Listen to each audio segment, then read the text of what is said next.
Et je m'approche, pendant que les sculpteurs Macondé continuent à travailler l'ébène, de notre équipage féminin représentant Télé Monte Carlo. Christine et Guylaine, quel genre de reportage proposez-vous aujourd'hui? Nous vous proposons un reportage que nous avons tourné à Johannesburg. Nous n'avons pas voulu donner une image habituelle de l'Afrique du Sud, c'est-à-dire l'apartheid, les Noirs d'un côté, les Blancs de l'autre. Alors nous avons cherché dans cette ville un personnage un peu spécial, un peu original, qui puisse nuancer cette idée que nous avons tous de l'Afrique du Sud. Comment l'avez-vous trouvé, ce personnage?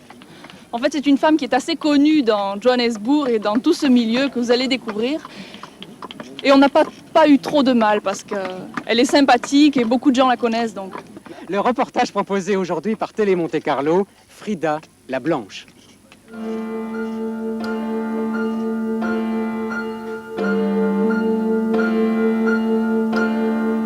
Johannesburg nous apparaît. Ville moderne, ville business, ville noire et blanche. Sous l'arc-en-ciel tourmenté de la cité, aux lignes agressives, nous avons rencontré Salomina Henrika Lutz, ou Frida pour ses amis. Mon nom est Frida. Je suis une clocharde depuis 22 ans. J'ai commencé à boire quand mon premier mari m'a quittée pour épouser ma meilleure amie. Vous savez, il y a beaucoup de clochards. Il y en a des noirs et des blancs aussi. Sa vie, c'est la rue, les parcs, les clochards. Son jardin, c'est un parking. Sa maison, c'est une voiture. Depuis de nombreuses années, elle stationne ici, au pied des immeubles.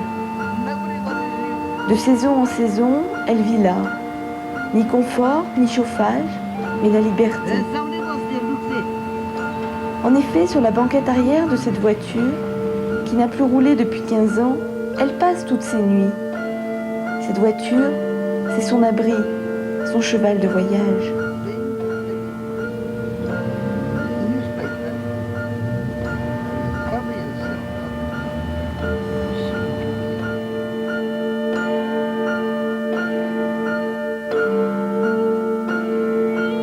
Quand lasse de traîner ses ivresses sur les trottoirs de Jobourg, elle s'assoit au volant. Elle rêve et dépasse ce mur qui bouche son horizon. Mais le présent, c'est la vie dans la voiture et dans les parcs. Frida n'est pas une solitaire. Toute Johannesburg la connaît et elle connaît tous les passants de tous les jardins de la ville. C'est une femme blanche, blanche parmi les noirs. Dans ses amis, bien sûr, des enfants. Mais aussi et surtout, tous ceux qui, comme elle, vivent dans l'alcool et la déchéance. Ici, pas d'apartheid dans la misère.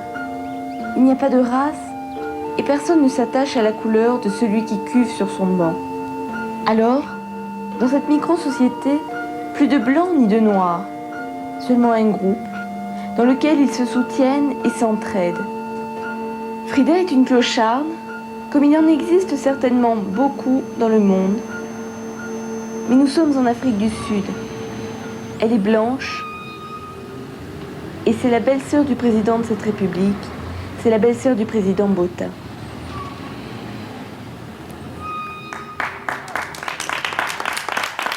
Vous entendez, mademoiselle? Je vous disais, il faut que vous fassiez un tabac. Je crois que votre mission est réussie, vous n'avez plus d'inquiétude.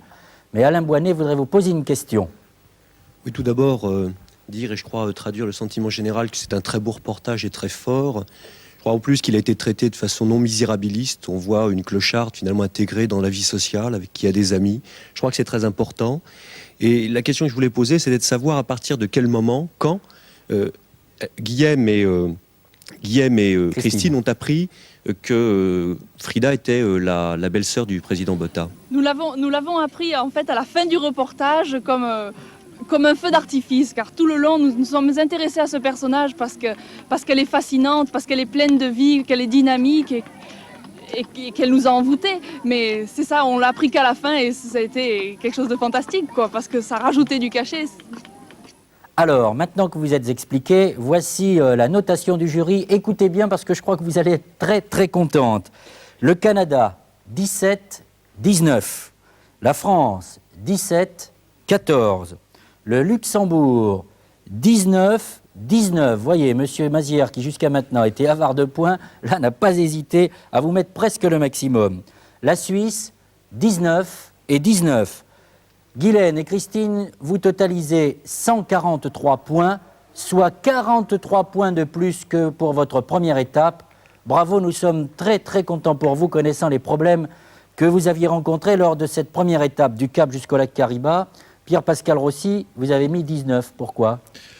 Parce que je n'ai pas mis 20, parce que je crois qu'il faut réserver le 20 pour vraiment le miracle, mais c'est quand même un très très beau sujet, c'est un sujet que j'aurais aimé moi-même avoir fait et dont je serais fier. Il est sobre, il est parfait dans l'image, dans la réalisation, dans le commentaire. La chute est géniale, effectivement.